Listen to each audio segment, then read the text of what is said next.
kita mau menginginkan presiden YouTuber, presiden yang diciptakan oleh oknum-oknum buzzer bayaran. Kalau hal itu terjadi, maka kita berada di ambang krisis dalam segala bidang.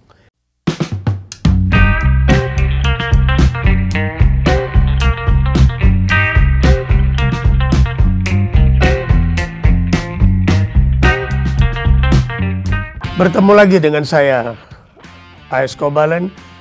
Kali ini kita akan membahas tentang politisi dan negarawan. Hari ini kita lihat kawan-kawan, banyak politisi yang menjadi pemimpin dan kita anggap mereka negarawan.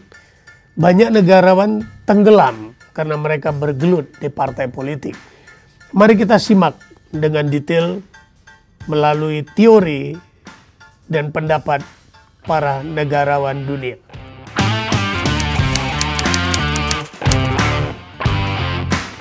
Pemimpin yang dibutuhkan saat ini bangsa ini adalah pemimpin yang punya rasa malu. Pemimpin yang memiliki harga diri tinggi. Pemimpin malu kalau dia disebut koruptor, malu disebut pecundang, malu dia kalau disebut sebagai pengkhianat. Hal ini harus menjadi sebuah objek harga diri yang sangat mahal bagi seorang pemimpin. Kalau nilai-nilai ini tidak dimiliki, maka pemimpin itu menodai dirinya sendiri karena dia menghalalkan segala cara atas nama kepemimpinannya.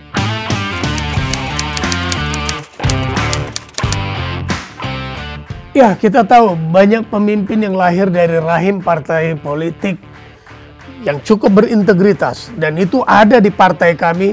Bisa melihat bahwa mereka educated, mereka berwibawa, mereka cerdas, dan mereka kita anggap memiliki integritas yang tinggi dan mumpuni. Tapi mari kita lihat, ada pandangan dari James Freeman Clark, seorang pendeta dan penulis Amerika Serikat 1810. Beliau mengatakan bahwa secara global jangan pernah percaya kepada politisi yang menjadi pemimpin. Karena sistem yang kita miliki hari ini menghasilkan politisi, bukan menghasilkan pemimpin.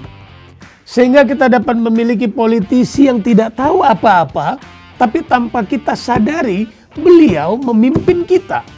Ini sangat membahayakan, karena belum tentu sang politisi yang menjadi pemimpin akan membawa kita ke tujuan yang benar.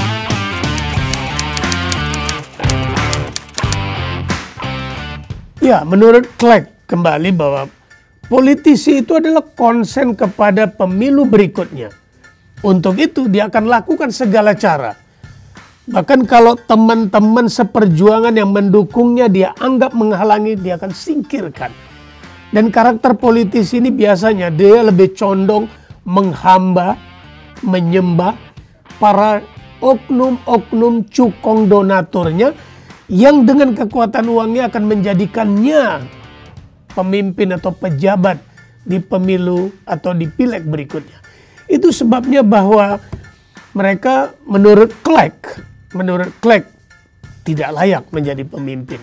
Karena seorang pemimpin yang lahir dari karakter seorang negarawan adalah orang yang konsen, memikirkan masa depan generasi berikutnya, bukan jabatannya. Mereka disebut the real leader, konsen terhadap ancaman bangsa, gizi buruk anak-anak kita dalam peningkatan sumber daya manusia.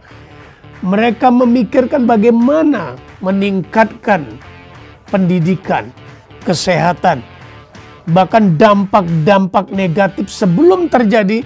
Mereka konsen untuk mencegahnya sekarang. Contohnya COVID-19. Kalau dia negarawan, dia udah punya persiapan. COVID-20, 21, dan 22. Tapi kalau politisi, belum tentu.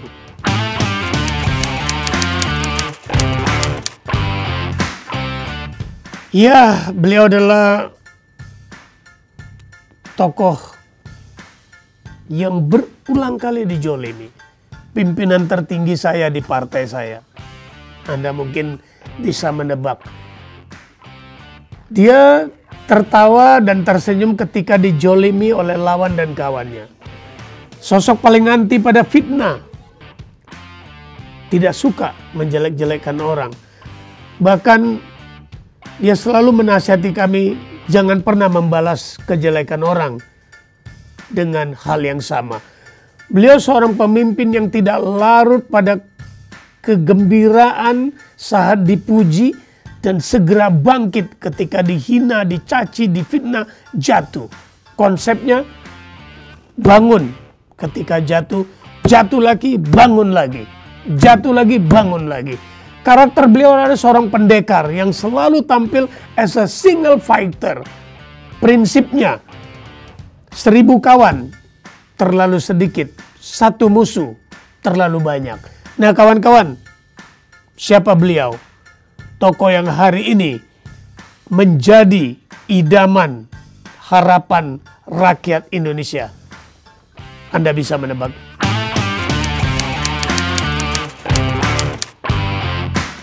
Ya, di sini yang paling perlu kita sadari bahwa syaratnya bahwa masyarakat kita jangan terlena kepada capres ataupun pemimpin-pemimpin yang digiring dengan kekuatan medsos. Kita mau menginginkan presiden YouTuber, presiden yang diciptakan oleh oknum-oknum buzzer bayaran. Kalau hal itu terjadi, maka kita berada di ambang krisis dalam segala bidang. Bidang SDM dan SDA, sumber daya alam kita terancam. Karena dari hal itu pasti lahir oknum-oknum pemimpin yang dikehendaki oleh para oknum donatur yang akan dijadikan boneka untuk kepentingan mereka. Makanya kawan-kawan sekalian, Bapak Ibu, siapapun yang menonton video ini, tolong disebar sebanyak-banyaknya. Karena di sini kami mengajak, mari kita ikut membersihkan hal-hal negatif, menyaring untuk mendapatkan seorang negarawan yang bersih.